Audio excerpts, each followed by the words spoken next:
Right now, another town hall hosted by a Republican lawmaker turns chaotic. We're going to ask one expert if this is becoming the new norm for how we interact with our elected officials. Also, thieves are bypassing the mailbox and becoming a little bit more clever. Find out what they're trying to get their hands on. And we'll look at what you need to know before a hurricane slams into Metro Atlanta. This is The Take. Let's get it.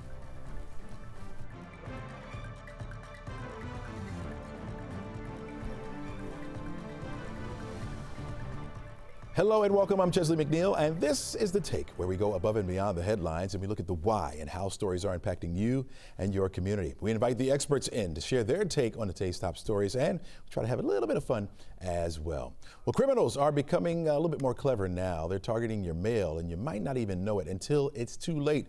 11Alive's investigative reporter Liza Lucas joins us now to talk about her story, her latest story. And Liza, you're revealing how thieves are targeting more than just your letters, right? They're going after something a little bit more valuable. Exactly, Chesley. You know, mail theft, it's long been an issue. A lot of people familiar with this, a lot of headlines. Thieves try to steal stolen checks. They wash those checks to commit fraud, right? And then they cash in. But the way that they are stealing those checks has shifted in the past few years. Now, criminals are going after a big catch, basically trying to get their hands on what's called an arrow key. An arrow key. Okay, so is that like a universal key? Is that what it is? Exactly. We're talking about a master key here that traditionally unlocks collection boxes or community mailboxes, those apartment boxes, for example, sometimes unlocking entire zip codes. Now, I had a chance to sit down and talk with David Maimon. He's an expert right here in our backyard at Georgia State University. He's a specialist in cyber security and criminologist, and he has been tracking check fraud on the dark web for years now. He explains how the keys open up incredible access for these criminals.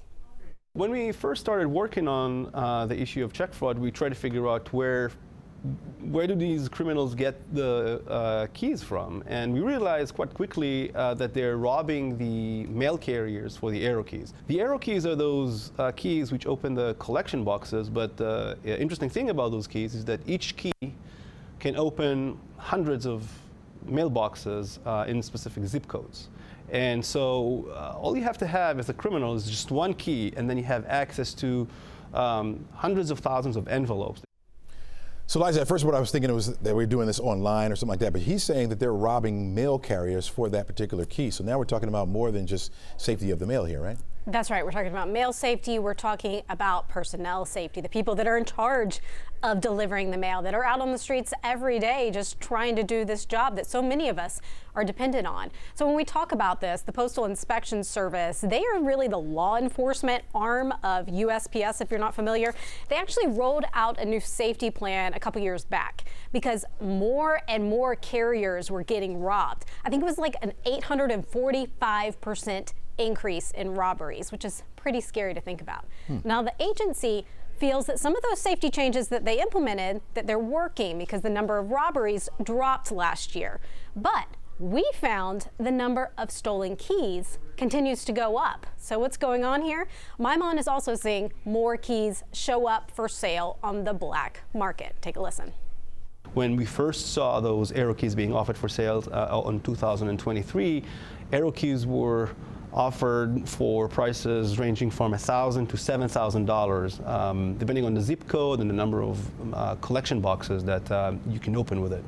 Now we're seeing way more keys than we've seen in 2023, and the prices are lower. Now keys will go for between $1,000 to $2,500, depending on the location, which speaks volume to the fact that these guys are able to create replicas of those arrow keys and then simply selling those in cheaper prices. So if you're following right there, basically he's saying he's seeing more and more keys show up for sale on the dark web, despite the number of robberies of the carriers going down. And that's what we saw play out in our data as well. We're going to dive into those numbers in our story, but Maimon basically acknowledged that there's a lot that law enforcement is likely doing to tackle this issue. Obviously a huge issue, not just in Georgia, across the country we're talking about here, Chesley, but he also said it's incredibly challenging because in some cases, we're talking about crime syndicates with a lot of moving parts where everybody has a role. It's not just a single person here to blame. Now, we're going to show you more of what he's tracking online and what the data that we got our hands on shows, all in our story. Liza, in doing the story, did you find that, because it seems like everything is kind of going digital these days, is it an infrastructure thing? Does it cost too much to change things over so the keys become obsolete?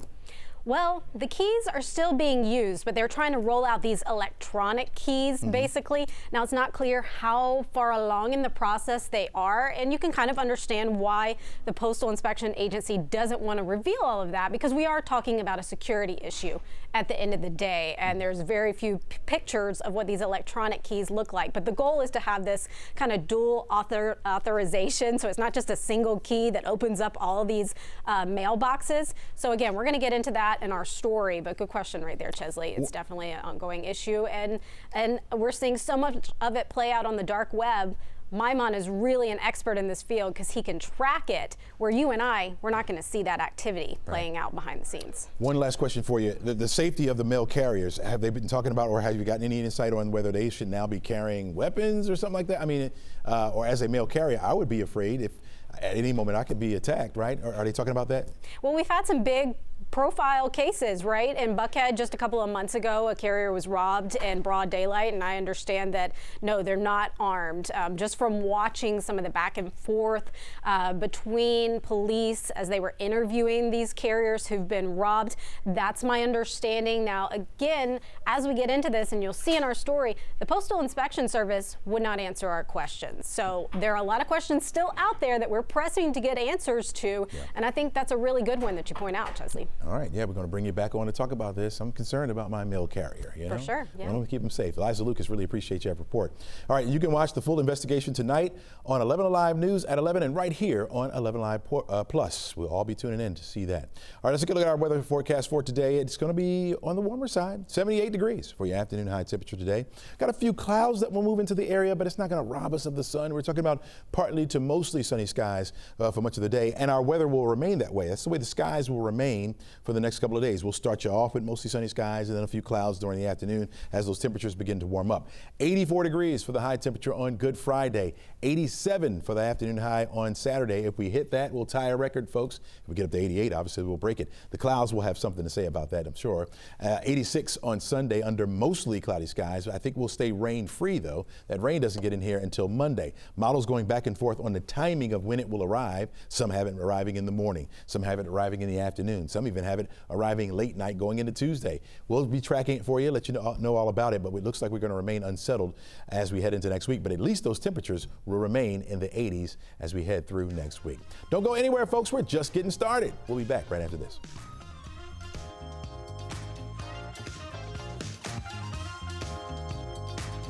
Well, the standoff between the Trump administration and the federal courts over immigration policy has intensified. Joining us now is NBC Washington correspondent Alice Barr. And Alice, federal judge is threatening criminal contempt charges against the administration. Yesterday, you talked about the seriousness of this, but what are the potential consequences if the administration continues to defy the court orders? Yeah, so this now is a big escalation from when we spoke yesterday. And important to note, this is actually a separate case regarding immigration where the judge has now threatened to move ahead with criminal contempt proceedings. So there are actually two separate instances where judges either are weighing this or in this instance saying that he's going to move ahead.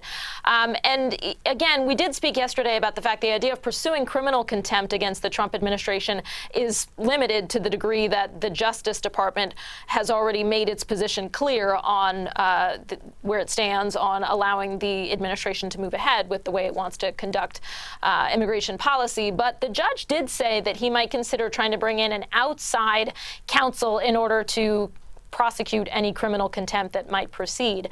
And he did say that that could be stopped. He would not actually go through with the contempt proceedings if the Trump administration provided hearings for all of these men that were deported to El Salvador, to a mega prison in El Salvador last month. And that's what this concerns. Judge James Boasberg is saying that his orders to halt those flights, those deportation flights to El Salvador, that the administration ignored them, and that's why he's landed at this threat to carry out contempt. He said, in fact, that the Constitution does not tolerate willful disobedience of judicial orders. Okay, gotcha. All right, we're getting new information about the case of Kilmar Garcia through some documents released by the Justice Department. What did they show, Alice? Yeah, this is interesting because the media has been pressing the Trump administration and the Justice Department to provide any kind of evidence that they're going off of for saying that Kilmar Abrego Garcia is a gang member. And so they did release some documents dating back to 2019 showing Maryland police linked Abrego Garcia to the violent MS-13 gang at that time that they picked him up in a Home Depot parking lot. They said that some of the clothing that he was wearing was linked to signs of Hispanic gang culture. And then they said that they spoke to a reliable informant, that's how they described it, and that person identified Abrego Garcia as being part of MS-13, that gang. His attorneys have called that testimony questionable. They and the family firmly deny that Abrego Garcia has any gang affiliation. And again, he had that temporary protected status to be here in the U.S. to be prevented from being deported specifically to El Salvador because it was determined that he might face violence in that country because of gang affiliations or because of other gang members. And the family has argued that's why you can show that he was not in a gang, because he was afraid of going and being threatened by gang members. All right, yesterday we talked about Maryland Senator Chris Van Hollen, his visit to El Salvador. Talk about his meeting with the nation's officials and what he hoped to achieve there, and did he?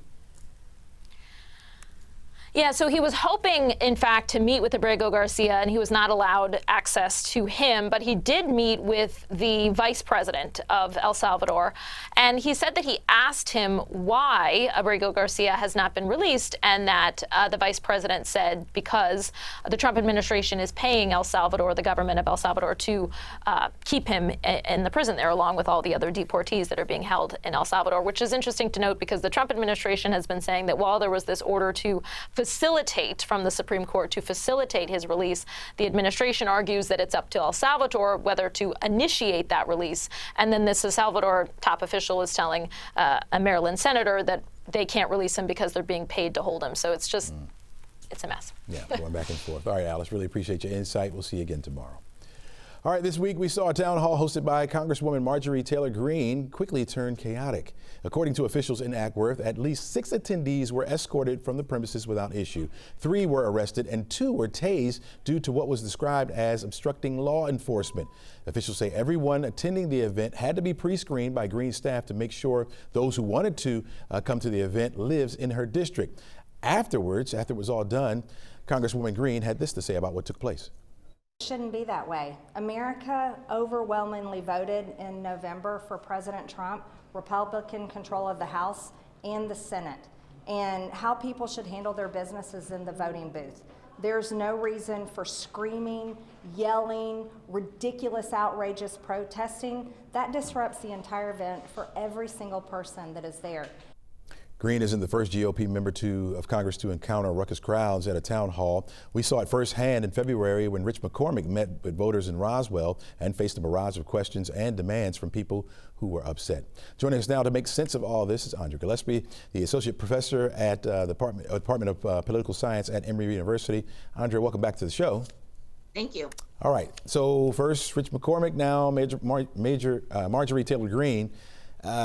We're getting a sense of these crowds kind of playing out. Is this becoming the norm maybe that we're experiencing with our elected officials? Yes, I mean, this is a really fraught time, and there are lots of people who are polarized and upset by what they see happening in the administration. And in particular, Democrats have not really come up with a unified response to resist what the Trump administration and what congressional Republicans are doing. And so what we are seeing are these grassroots, homegrown expressions of frustration. So whether it is having really tense meetings with lawmakers, both Democratic and Republican, in town hall meetings, or whether we're seeing mass protests like the hands-off protests a couple weeks ago, in cities around the country, people are using their right to free assembly to be able to express their dissatisfaction with where they see the direction of the country going. Have we seen anything like this happen on the Democratic side with Democratic lawmakers? Yes, I mean, Democratic lawmakers are getting an earful from their constituents too, and so there are a number of instances, Maryland comes to mind, where you've seen angry Democratic constituents yelling at Democratic lawmakers to tell them that they need to do more.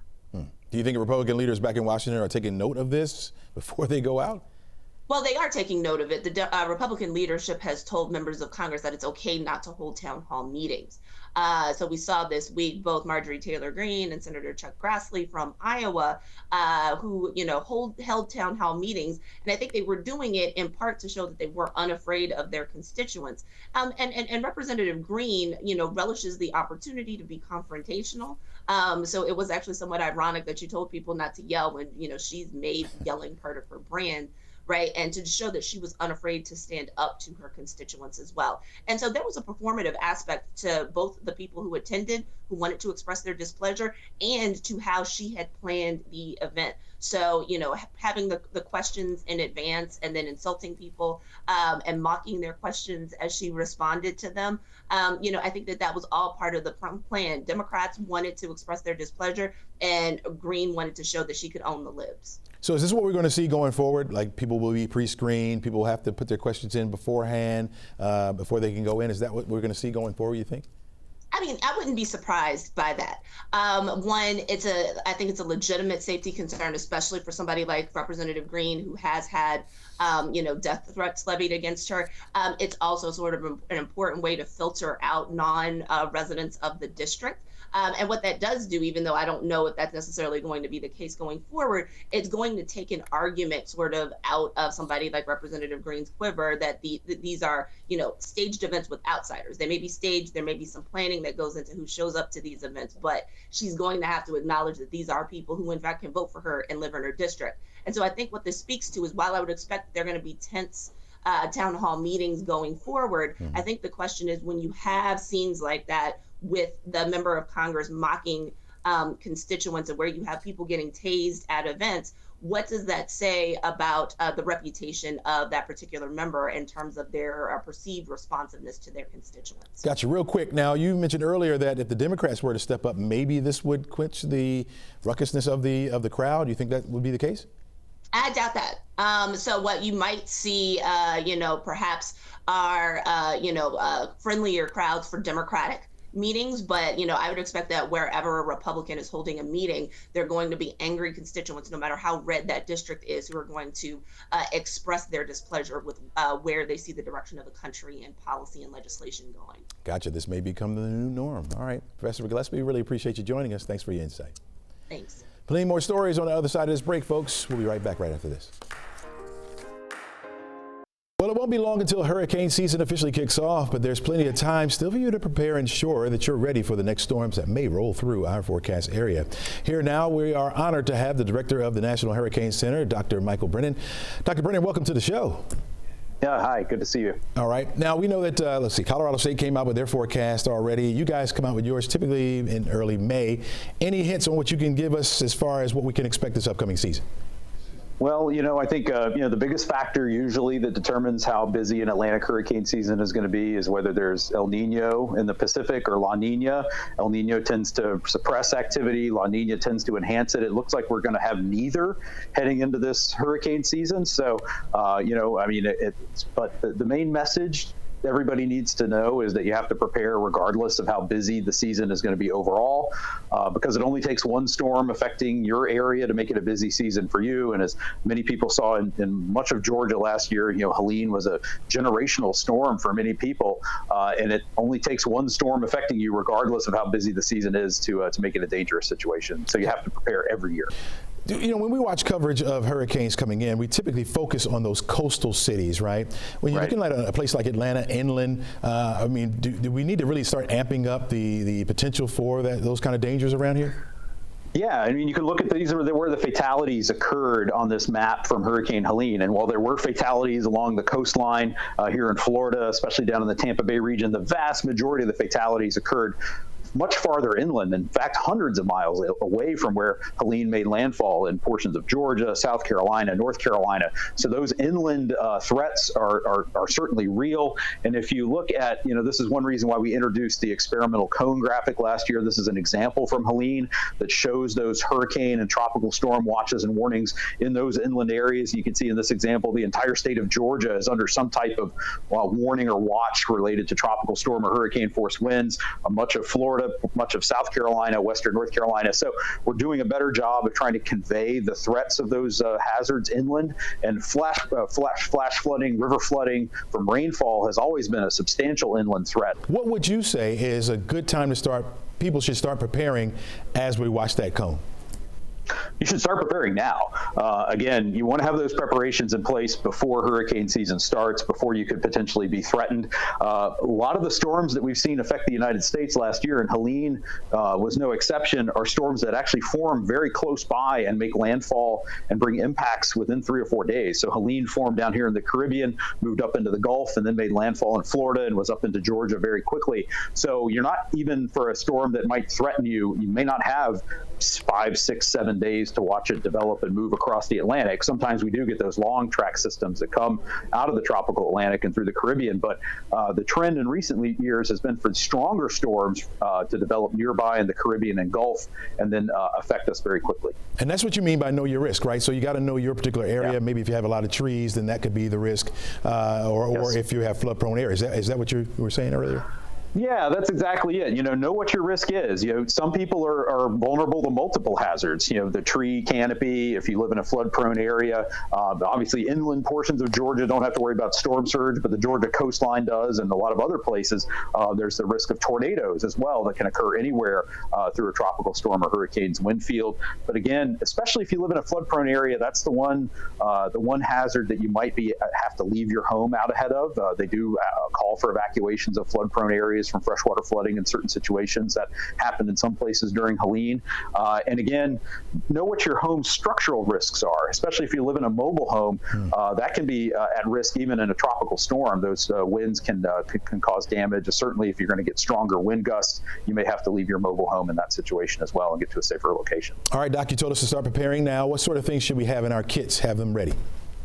Yeah, emergency kits, you want to have food and water, several days worth of non-perishable food, water, medicine, any prescriptions, again, several days. You want to be prepared to basically fend for yourself for 5, 6, potentially 7 days after an event. There may not be power. You may not be able to easily move around or get access to food, water, or medicine. Keep your gas tank full, especially as a storm is approaching. Keep cash on hand. Make sure you have a battery-powered radio. Make sure you have solar type chargers to charge your mobile devices, your mobile phones, so that you can, again, have all this handy, get it done now ahead of the storm so that disaster supply kit's just ready to go when you need it. All right. He is the director of the National Hurricane Center, Dr. Michael Brennan. So glad you joined us this morning, and thank you for all that insight. Thanks. All right. All right, back with my final take right after this. You're watching 11Alive Plus.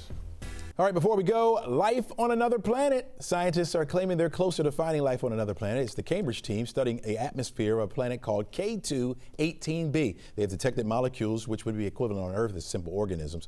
Now, this is the second time the scientists have detected chemicals associated with life in this planet's atmosphere. This time, they're saying it's real promising. They're really, really close. They just need a little bit more data to confirm. And of course, they feel strongly about their findings, but it'll take another 1 to 2 years to confirm it. What does this mean for us? Nothing. Look, folks, we'd be naive to think that there's not other life out there in this vast universe, but it means very little for us in our lifetime. This planet is 700 trillion miles away. If you go, you're not coming back. I'm a scientist myself. It'd be great to confirm that we have other life, but I don't think we'll see them anytime soon. That's all we have for you today, folks. Make it a great day. Encourage someone and stay safe.